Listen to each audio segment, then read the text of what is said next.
Hello বন্ধুরা, আমি আপনাদের সাথে আজকে মুরগি পালন নিয়ে কিছু গুরুত্বপূর্ণ কথা বলবো।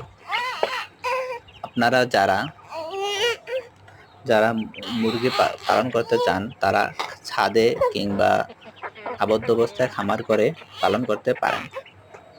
এতে করে মুরগির রোগবালাই কম হবে, তারা সুস্থ থাকবে। এতে বন্যপ্রাণীও তাদেরকে আক্রমণ করতে পারবে না। কোনো অসুস্থ মুরগিও এখানে প্রবেশ করতে পারবে না, তাই পুরোপুরি নিরাপদেই থাকবে তারা। আর কোনো বন্যপ্রাণী তাদের উপর আক্রমণ করতে পারবে না। তাদেরকে নিয়মিত আপনি ওষুধের ডোজটা কমপ্লিটভাবে করতে পারবেন। আর ছেড়ে পালন করলে তাদেরকে ওষুধ ঠিক মতন খাওয়ানো যায় না। তারা বিভিন্ন জায়গা থেকে ময়লা পচা পানি খায়।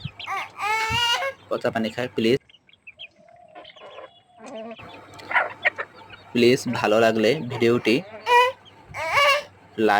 সাবস্ক্রাইব এবং শেয়ার করে পাশে থাকবেন।